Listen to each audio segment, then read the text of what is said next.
Salve, salve, pessoal! Começando mais uma edição do podcast Touros e Ursos. Quem fala aqui é o Vinícius Pinheiro, diretor de redação do Seu Dinheiro, e ao meu lado está ela, a repórter Júlia Vilchen. Como é que tá, Júlia? Tudo bem?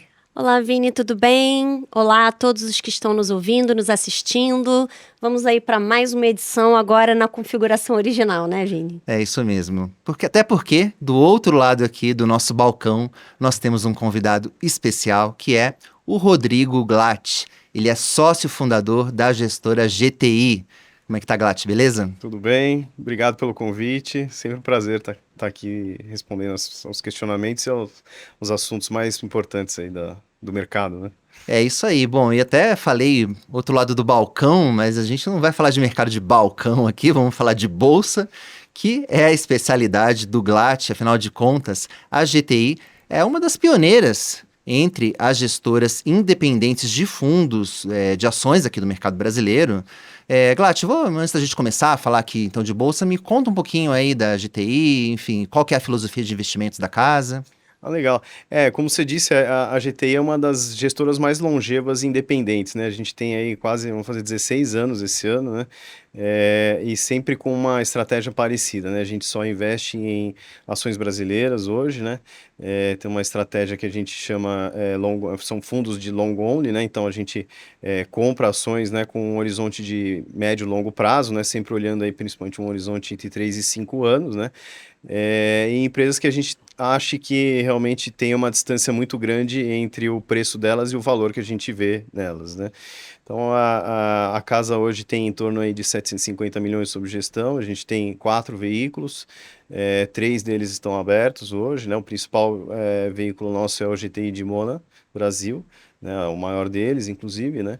E tem aí retornos acima de 20% ao ano anualizados, né? Desde 2003, na verdade, a gente começou com um clube de investimentos, né? Que comportava estratégias pessoais nossas, meu e do André, né? Que somos os principais sócios lá da GTI.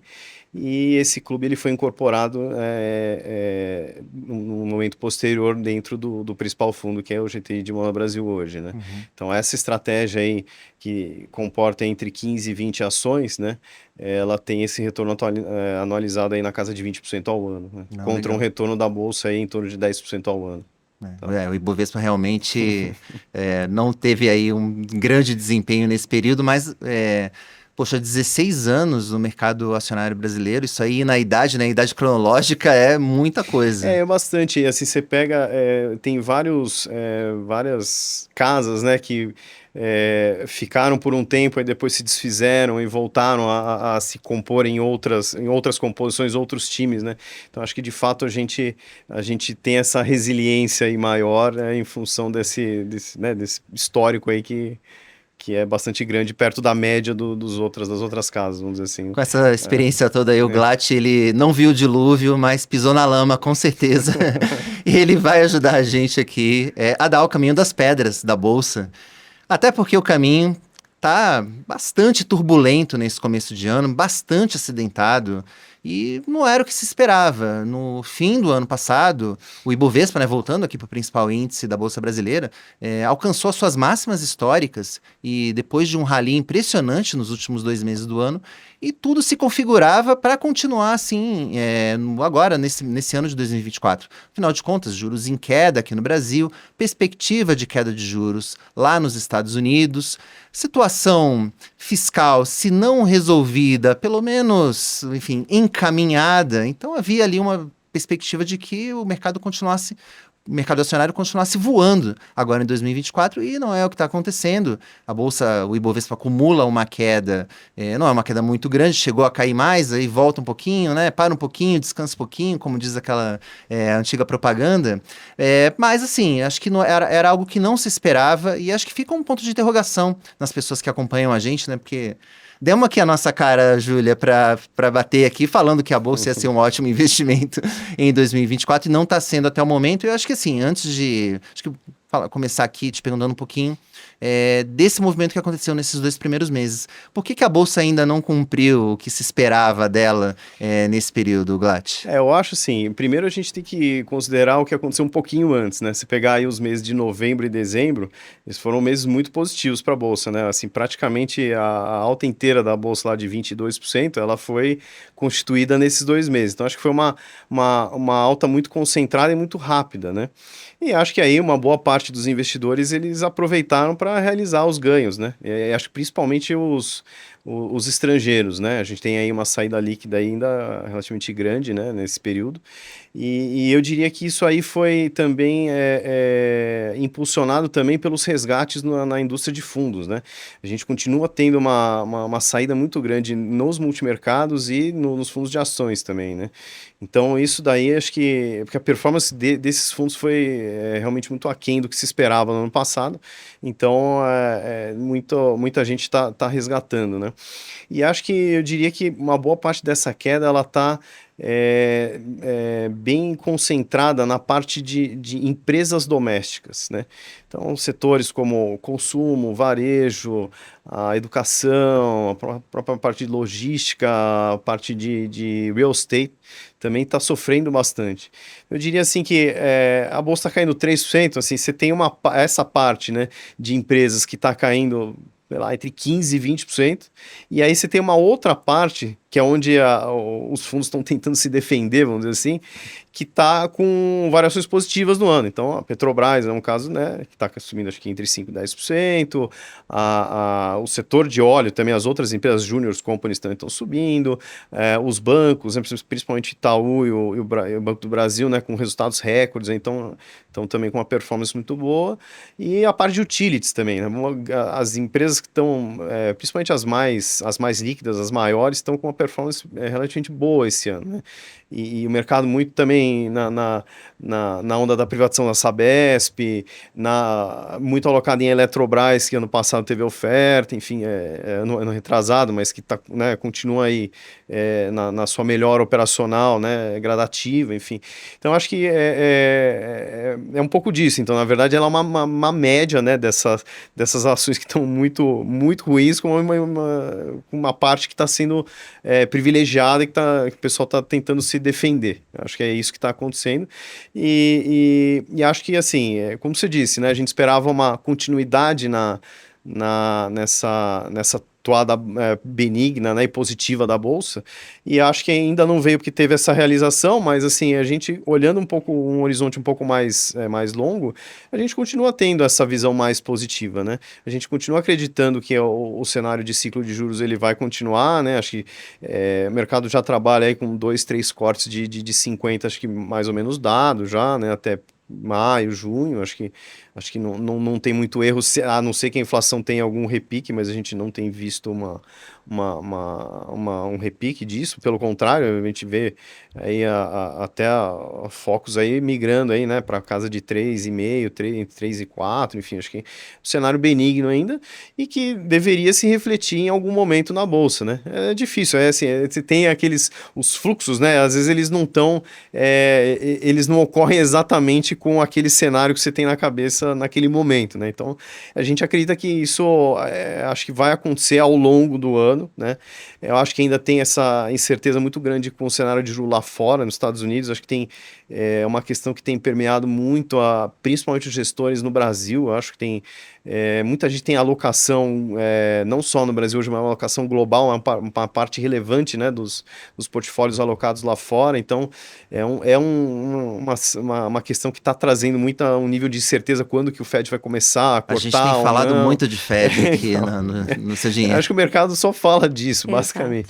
Então, acho que essa questão aí. Acho que quando tiver um cenário mais claro, você vai começar, sei lá, em maio, em junho, eu acho que aí o fluxo aqui vai acalmar um pouco e aí acho que a Bolsa vai ter um espaço para ter um cenário melhor aí. Eu ia te perguntar justamente o que esperar, né, para o mercado de ações aí para esse ano. Você já respondeu de certa forma, mas e os riscos, né? Seria essa questão da política monetária americana? Tem outros riscos aí que vocês têm no radar para a Bolsa brasileira? Enfim, o que a Bolsa teria que driblar aí para para poder ter um bom desempenho em 2024? Eu acho que o principal acho que é realmente esse início de ciclo de corte lá fora e o que daria espaço para a gente cortar eventualmente até mais aqui, né? Mas claro que acho que existe o outro risco que também é bastante relevante, que é o cenário fiscal no Brasil, né? Eu acho que existe uma preocupação grande com esse cenário de não ter cortes de gasto. Na verdade, a gente só está dependendo de elevação ou reoneração ou mais impostos, enfim, né?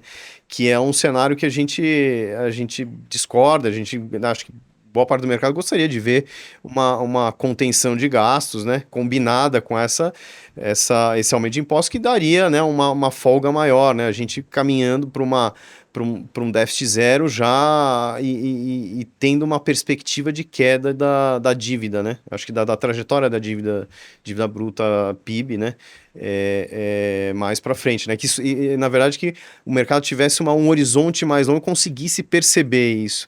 Então, enquanto a gente não tiver essa trajetória mais bem delineada, eu acho que é difícil a gente ter uma melhora desse cenário, né, mais macro, não afetando tão diretamente a Bolsa, né? Queria entrar um pouquinho, passando do cenário macro para o cenário micro, para perguntar quais são hoje as tuas principais convicções, quais são as pérolas aí na carteira da GTI hoje. A gente estava, não sei se você deu um spoiler aqui na conversa aqui antes da gente entrar no ar, mas a gente conversou um pouco sobre Vale aqui fora do ar. Não sei se essa é uma das posições. Não, de fato, a Vale é a nossa maior posição hoje. Estraguei a resposta, desculpa. A gente gosta bastante. A gente teve... Petrobras foi a nossa maior posição por um pouco mais da metade do ano passado, né? E aí, com essa performance estelar que ela teve, nós subiu mais de 100% ano passado, a gente lá em agosto, setembro, resolveu deixar. A gente achou que já tinha feito um movimento bastante importante, né, na verdade, diminuição de risco, né, porque o mercado ficou muito com medo, né, do que esse governo poderia fazer, né, e aí os riscos não se concretizaram, principalmente no curto prazo, né, então aí isso foi deixando de lado e aí foi precificando, né, e por outro lado a Vale foi deixada de lado, né, no fundo, assim, a ação caiu, sei lá, nos últimos 24 meses deve ter caído, sei lá, 30%, 40%, né, do que teve já, né? Teve a R$100, está 65, 66, e ao mesmo tempo o preço do minério saiu de 90, foi para 100, chegou a 140, quase está 125, vamos impressionante dizer. Então, assim, ela, no relativo, né, olhando o preço dela em relação ao potencial de geração de caixa que ela tem hoje nesse nível de minério e de câmbio, né, que ficou praticamente estável, vamos dizer, ela ficou numa relação risco-retorno bastante interessante para a gente. Então, na verdade, a gente pegou uma parte desse capital que estava alocado em Petrobras e direcionou um pouco para a Vale, né?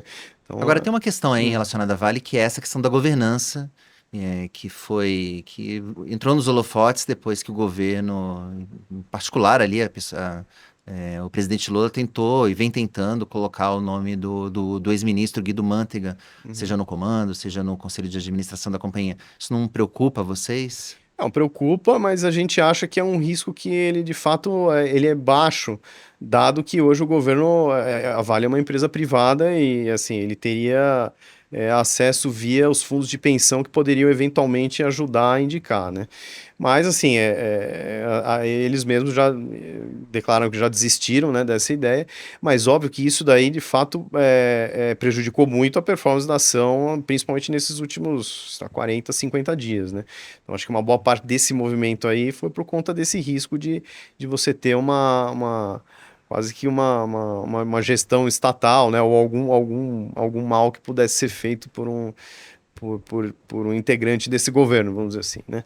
Lembrando que esse programa aqui está sendo gravado, então é possível que você que esteja nos acompanhando já saiba do resultado, porque está prevista uma reunião, né, uma decisão do Conselho de Administração da Vale sobre o futuro CEO, se vai ser a manutenção do atual ou se teremos uma mudança. Então, mas estamos trabalhando aqui, né, pelo menos o Glass está trabalhando com um cenário de que vai ter um desfecho, assim, um final feliz. Na verdade, assim, eu acho que mesmo que eles eles não decidirem pela continuidade do Bartolomeu, né, eu acho que vai ter foi falar que vai ter uma lista, né, de acho que 2 ou 3 postulantes, né, e eu entendo que desses daí, provavelmente o Manteiga não vai estar entre eles, porque eles já falaram, e eu acredito muito ainda na indicação do Luiz Henrique, né, que é da Cosan. A Cosan é um dos acionistas mais importantes hoje da Vale, né, e acho que ele tem inclusive ele já se desincompatibilizou, né,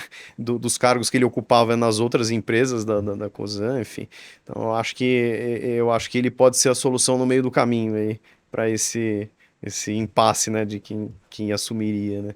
E acho que se isso acontecer, de fato, acho que vai ser visto de uma forma positiva, dado que acho que o histórico dele como executivo é bom, e acho que deve dar continuidade a essa geração de caixa e geração de resultados positivos que a Vale tem apresentado aí nos últimos anos, né.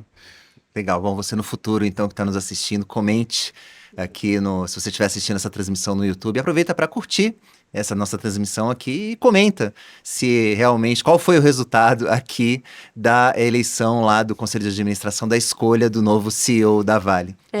Se vai envelhecer bem ou mal, né, esse programa, porque às vezes o programa aqui envelhece mal. Para além dessas escolhas, vamos dizer assim, mais conhecidas, né, quais são as apostas assim mais fora da caixa que vocês têm, enfim, ações aí que talvez não sejam as primeiras a vir à mente aí do investidor pessoa física? Então eu acho que assim, uma boa parte dos investidores, eles concentram, né, as suas atenções para um grupo, sei lá, eu diria de 50, 60 ações. A gente olha mais ou menos umas 200, vamos dizer assim, né? E aí tem um universo, acho que, de empresas que tem um valor de mercado um pouco menor, que a gente olha e que a maior parte do mercado talvez não olhe, ou alguns olhem, enfim. E uma empresa que a gente tem uma posição relevante que a gente gosta bastante é a Simpar. Simpar é o maior grupo de logística do Brasil, né? É uma empresa que começou como uma transportadora, né? Que era só a JSL. Hoje ela é uma holding, né? Que controla a JSL, a Movida, a Vamos, tem a Automóvel, que provavelmente vai listar em algum momento, tem a Ciclus, tem a CS Infra lá, que tem investimentos em portos, tem uma rodovia, enfim. Então, uma holding que se transformou ao longo dos últimos anos, né? A JSL listou em 2010, né? E aí foram listando as outras empresas ao longo desse período, né? E a empresa multiplicou por mais de 10 vezes nesse período, né? Então, assim, é uma empresa que a gente gosta bastante, é uma empresa que o mercado tem uma desconfiança em relação à alavancagem, sempre de certa forma elevada, mas que assim, proporcionou, né, com que ela pudesse originar todos esses negócios que ela tem hoje, né? Então, é um negócio que se pagou e se pagou muito, muito bem, né? Então, e acho que assim, num cenário de queda de juros, ela é uma das empresas que mais vai se beneficiar disso, né? Por ela ter essa alavancagem, né? De fato, o serviço da dívida vai ter um custo bem menor e aí os resultados vão realmente aparecer, né? E se você pegar aí nos últimos anos, mesmo nos ciclos de alta de juros, a empresa continuou crescendo acima de 2 dígitos, né? E sempre gerando valor para o seu acionista, enfim, né? E ocupando segmentos em que eram não existiam, né? Por exemplo, no caso da Vamos, né? Exato. Não existia um negócio que era locação de caminhões. Quer dizer, hoje tem um monte de gente que quer estar lá porque vê os retornos que são muito bons, muito atrativos. A gente vê Gerdau com Randon, vê a Mills entrando, vê a própria Armac, que tem uma parte que também faz. Então, assim, é um setor que eles praticamente criaram e que hoje tem uma demanda, né, uma competição, né? Então, assim, a própria Movida também, Movida, não sei se as pessoas lembram, mas a JSL pagou 65 milhões na Movida, comprou, tinha, sei lá, 2, 3 mil carros, né? Hoje ela tem 200 mil carros, né? Vale 5 bi, né? E já valeu mais, enfim.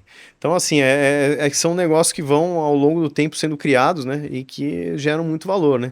E aí hoje a gente vê, assim, uma coisa que acho que o mercado ainda não consegue fazer muito a conta, mas que são business que estão lá dentro, né? Esse negócio das Ciclos, né? Que são aterros sanitários, né? Então, que seriam algo um pouco mais parecido com o que é a Horizon hoje, né? E que acho que ele ganhou até uma concessão agora no Pará também, lá em Belém. Então, ele está começando a montar portfólios de aterros ou ligados à valorização de resíduos, né? E que provavelmente em algum momento eles vão querer listar também. E a própria Automob, que é uma empresa que tem concessionárias de carros, né? Então ela tem concessionárias multimarcas, né? Está consolidando esse mercado, né? Um mercado hiper fragmentado, ele tem cerca de 2, 3% desse mercado, né? Mas só que com isso ele consegue extrair sinergias de empresas que são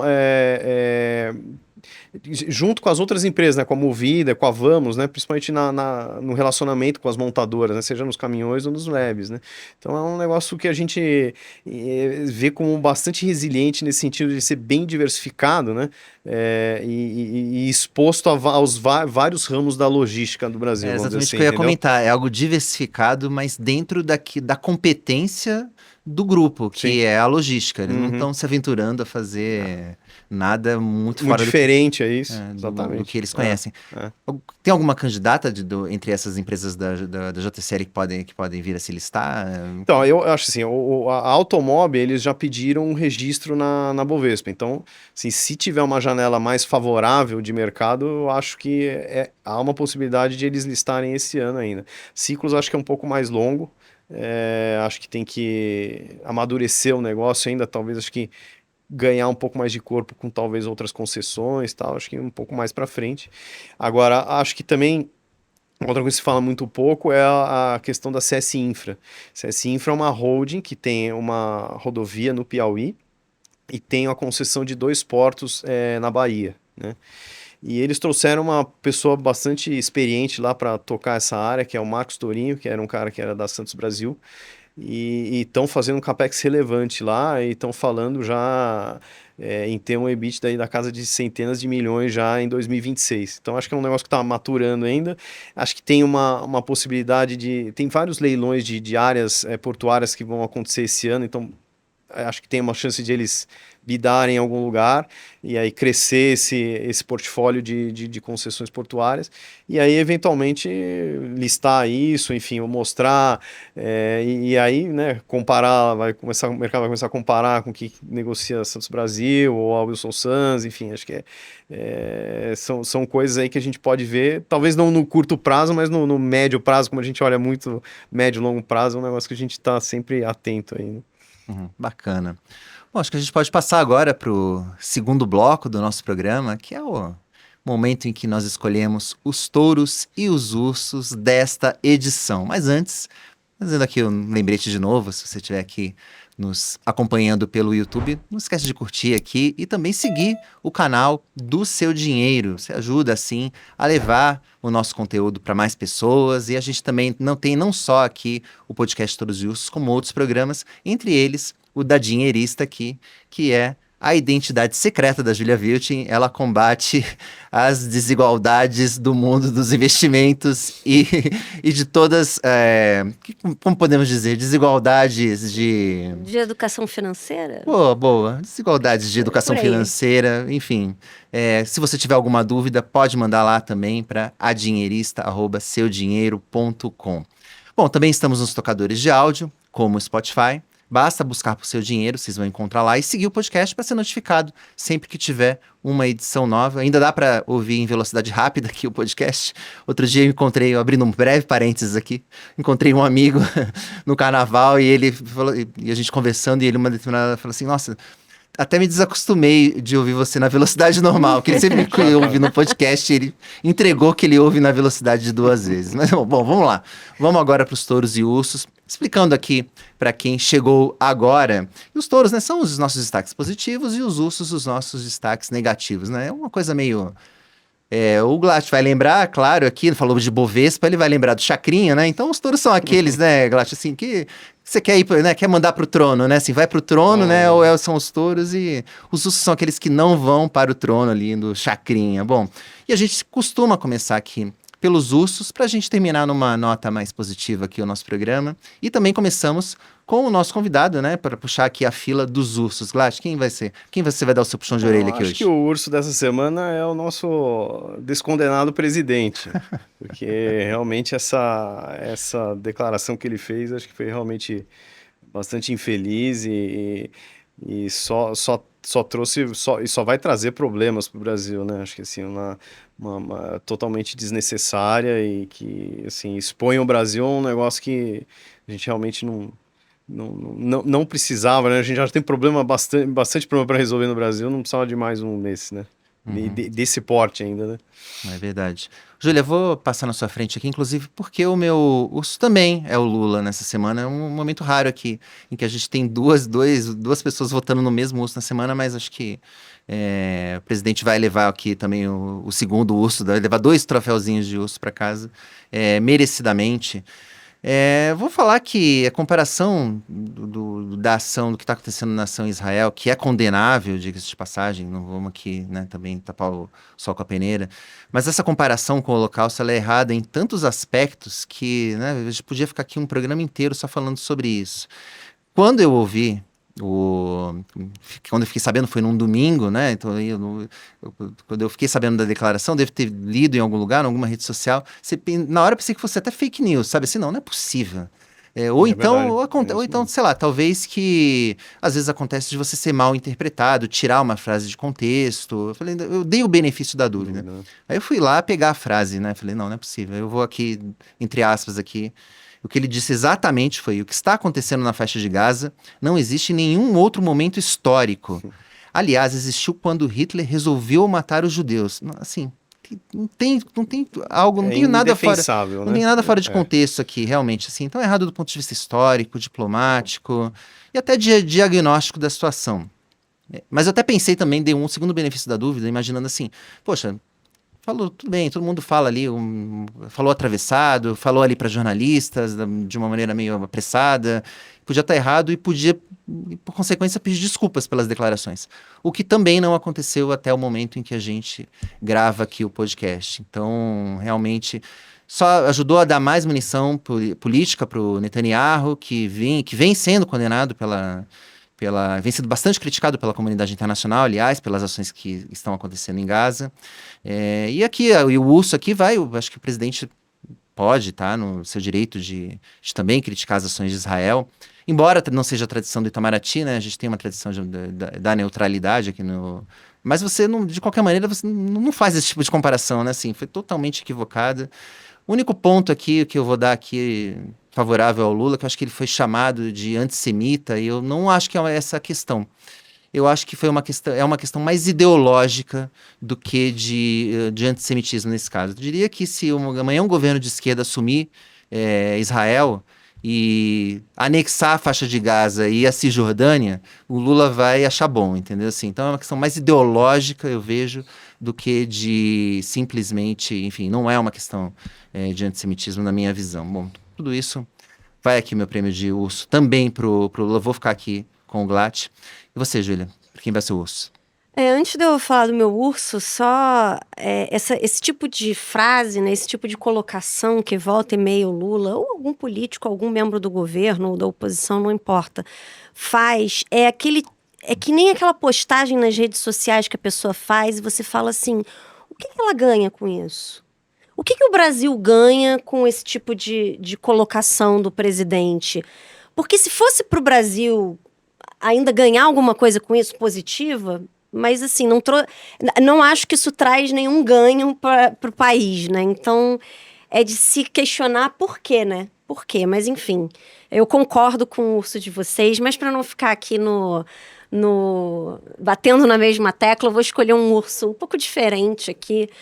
Talvez não tão óbvio, mas é um urso... Não sei se dá para caracterizar como curioso, mas é uma história interessante. Eu escolhi como urso os fundos exclusivos de previdência, que foram, enfim, não chegaram nem a nascer, né, para se dizer assim. Vou explicar aqui mais ou menos para quem não está acompanhando. No ano passado, o governo mudou as regras de tributação dos fundos exclusivos e offshores, que são instrumentos financeiros aí que famílias mais abastadas utilizam para pagar menos imposto, né? Utilizavam para pagar menos imposto, porque nos fundos exclusivos não tinha come-cotas, aquela tributação semestral. Então, era possível adiar indefinidamente o pagamento do imposto de renda. E nas offshores também, se você não repatriava os recursos, você não pagava imposto, enfim. Isso mudou. Agora, os fundos exclusivos têm come-cotas e as offshores têm uma tributação aí anual, né? E aí, o que o governo possibilitou? Que os investidores, né, as famílias que investem em fundos exclusivos, pudessem antecipar, ainda no ano passado, o pagamento desse imposto de renda com um desconto, né? E muita gente optou por fazer esse pagamento e até desfazer o fundo exclusivo e investir em outras coisas. Então, o que os gestores, as instituições financeiras que operam esse tipo que gerem esse tipo de fundo, né, e atendem esse tipo de cliente de altíssima renda, o que eles imaginaram? Bom, a gente pode realocar em papéis isentos de imposto de renda, em carteiras administradas de ações, ou então, ou em fundos exclusivos de previdência. Dessa forma, você não tem que pagar o come-cotas, porque fundos de previdência não tem come-cotas, né? Então, poderiam fazer com os fundos previdenciários essa mesma coisa de diferimento do imposto aí por tempo indefinido. Só que, essa semana, o Conselho Nacional de Seguros Privados emitiu uma resolução. Foram 2 resoluções, na verdade, mudando algumas regras aí de previdência privada para o público em geral, mas tinha uma mudança numa dessas resoluções que era justamente proibindo a constituição de fundos exclusivos de previdência com saldos superiores a 5 milhões de reais, que é, em geral, o patrimônio mínimo, né, para os clientes de altíssima renda, para valer a pena constituir um fundo exclusivo, né? Na verdade, costuma ser até mais, né? 10 milhões. Então, o que vai acontecer? Quem tinha esse plano de constituir um fundo exclusivo de previdência privada para continuar fazendo um planejamento tributário, não vai conseguir mais. Simplesmente não vai mais poder, porque esses altos valores não vai poder mais fazer um fundo exclusivo. No máximo, esses clientes poderão aí investir no mercado de previdência aberta em geral, como todo mundo. E, enfim, é um super urso aí para esses clientes de altíssima renda, né? Um super urso para as instituições financeiras que pensaram em fazer esses fundos exclusivos. Mas é interessante como a resposta do governo foi rápida, porque quando o mercado pensou em reagir à mudança de tributação dos fundos exclusivos, o governo já veio logo, não vai pagar imposto sim, e já veio aí com essa resolução. Então tem uma história aí, dá pra contar, dá pra fazer um roteiro aí, ou escrever um romance aí. Uma história em 3 atos dos fundos exclusivos de previdência no Brasil, você que é escritor, Vini. Eu penso até num filme, na verdade, né? Assim, que aquilo é um grupo de super ricos que está ali fugindo do leão, né? Assim, ali é um lugar seguro, vamos lá, né? Aí quando você vê, abre a porta, o leão tá lá te esperando, né? Exatamente. Assim, então, na verdade, o seu é um urso, mas é um urso com uma juba de leão. Com uma juba de leão, exatamente. Essa parte de imposto de renda, quando é para comprar imposto de renda, realmente não tem nada mais eficiente no governo, isso é fato. O governo certamente é touro nessa história pelo menos na cobrança. Bom, mas vamos falar de touro então, né? Vamos falar de coisa boa agora aqui. E vou mais uma vez aqui passar a bola pro Glatt para ele dizer aqui quem vai ser o destaque dele nessa edição. Você falou de um touro que seria algo na semana, né? Eu acho que teve uma ação que a gente gosta bastante, que teve uma performance muito boa nos últimos dias, que é a Brisanet, né? A Brisanet é uma empresa de fibra ótica, né? Que está concentrada lá no Nordeste, né? Nos 5, 6 principais estados, né? E que está tendo um crescimento bastante interessante aí, mesmo com, né, uma desaceleração, né? Desse setor aí, em função da queda de renda, enfim, né? Mas que tem apresentado resultados bastante interessantes aí. Ela está também começando a oferecer um serviço de 5G lá, combinado, né, em ofertas combinadas, né, com essa fibra ótica, né, e é uma empresa aí que sofreu bastante aí nos últimos meses, aí, acho que por conta da liquidez um pouco menor, né, desses resgates, né, desses fundos, né, que que estão privilegiando um pouco da liquidez, né? E aí essa semana ela teve uma performance aí bastante positiva aí, acho que bem impulsionada aí também por essa notícia de que a Vivo talvez estivesse interessada em comprar ativos de fibra, começando pela Oi, né, que acho que tem uma rede um pouco maior, mas acho que mostra que essas empresas estão com resultados robustos, né, e que em tese elas vão ser consolidadoras das empresas menores, né. Então acho que esse movimento pode estar começando, né? Acho que não acredito que seja agora, mas acho que olhando no horizonte médio longo, provavelmente a gente vai ver uma consolidação dessas empresas de fibra ótica, assim como a gente viu na questão do celular, né? Então, quando a gente teve o processo de privatização, né, do Telebrás lá na década de 90, a gente dividiu, né, o setor em 3 operadoras de telefonia fixa e quase uma dezena de empresas de telefonia móvel. E, na verdade, essas 12, eu acho que eram 10 ou 12, se não me engano, elas foram todas consolidadas pela Vivo, pela TIM e pela Claro, né, hoje, que são hoje, né? Então, acho que esse processo vai se repetir em algum grau aí nos próximos anos nesse mercado de fibra ótica.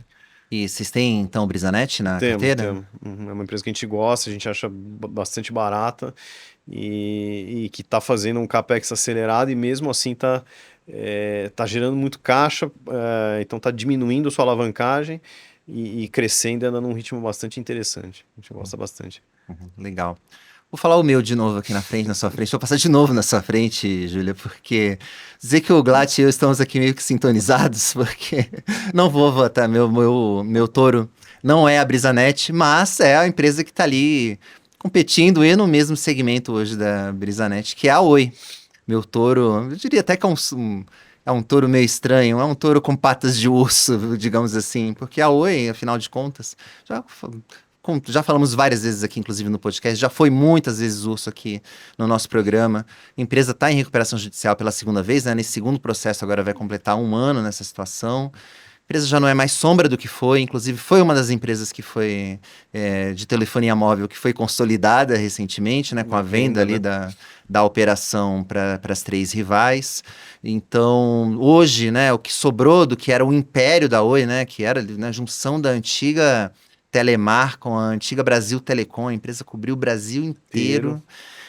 Sobrou basicamente a operação de fibra ótica com algum valor. É a operação de fibra ótica, e porque, enfim, quem vai pagar hoje pela telefonia fixa, né? Enfim, não entendo que não tem muito valor essa parte da empresa. E, enfim, por que então ela vai ser o meu touro dessa semana? Porque as ações da Oi subitamente registraram uma alta, né? Ela vem acumulando nesse mês de fevereiro uma alta de 150%, ou seja, mais que dobraram de valor. É a maior alta de toda a B3 até o momento que eu tinha compilado aqui, de toda a B3, de todas as 400 ações da B3.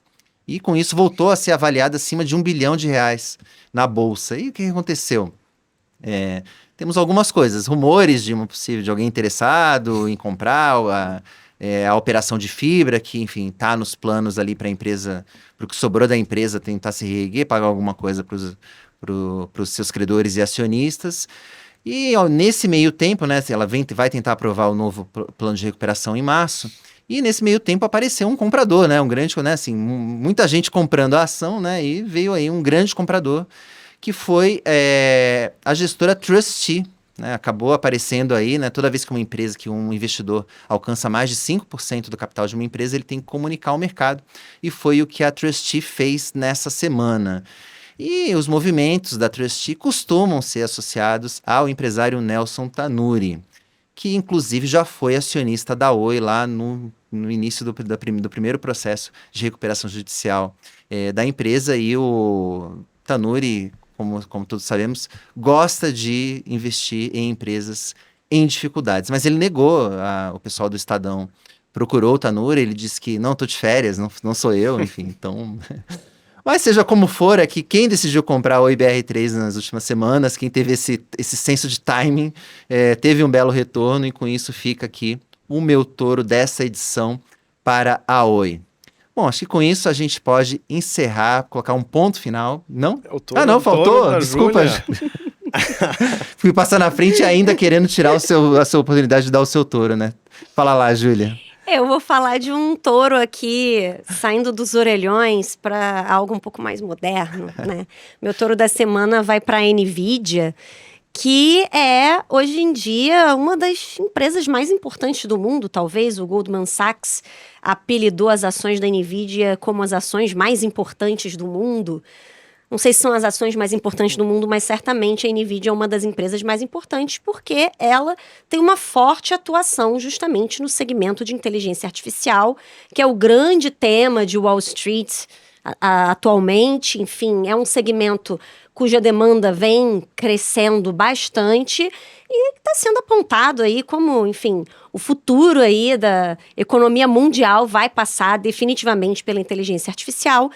E na quarta-feira à noite, hoje no momento em que a gente está gravando esse podcast, é o dia seguinte à divulgação dos resultados, o último resultado trimestral da NVIDIA, que foi divulgado quarta-feira à noite dessa semana, que foi um resultado que o mercado até estava em dúvida se iria surpreender ou não. Os resultados da NVIDIA já vinham surpreendendo, né, os últimos resultados.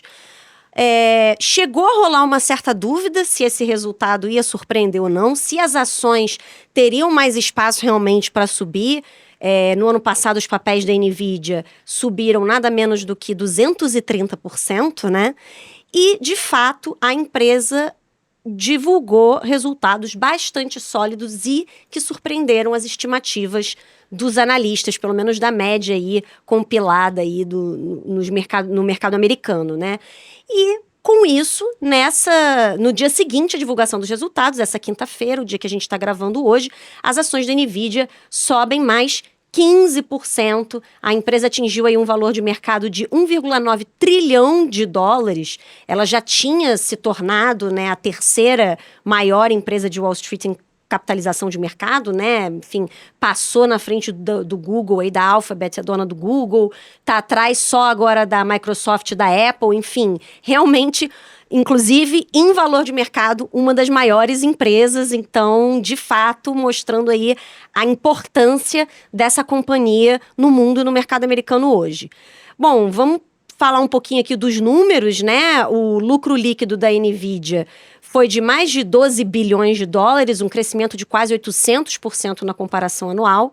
A receita líquida foi de 22,1 bilhões de dólares, uma alta de 265% na comparação anual, e a estimativa era de 20,4 bilhões, a estimativa do mercado. E o lucro por ação foi de 4,93 dólares por ação, né? Contra uma estimativa do mercado também ali de 4,20, enfim, no quesito ajustado ali 4,60. Então, realmente, a empresa conseguiu ainda surpreender.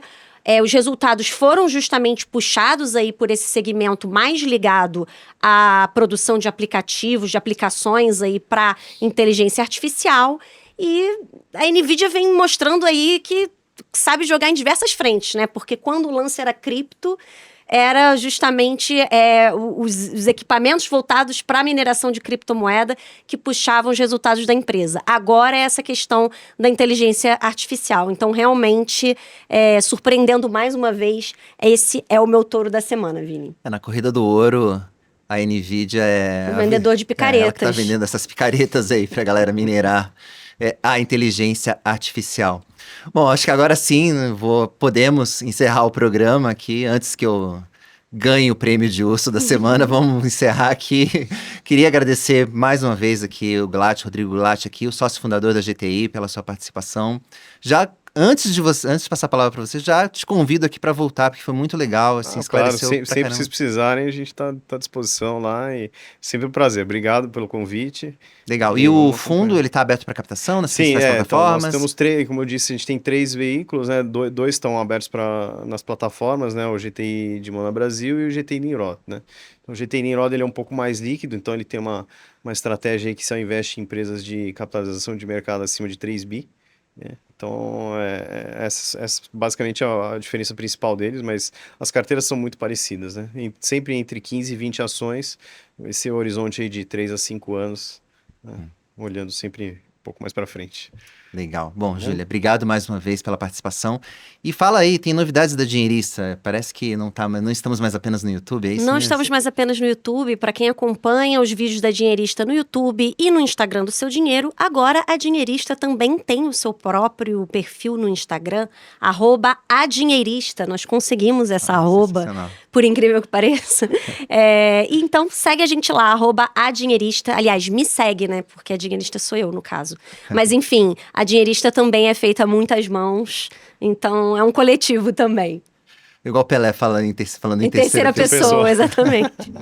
Bom, é isso aí, pessoal. Também acessem seudinheiro.com, vocês vão encontrar lá as principais notícias que mexem com o seu bolso. Mais uma vez, obrigado a todos, aquele abraço e até a próxima.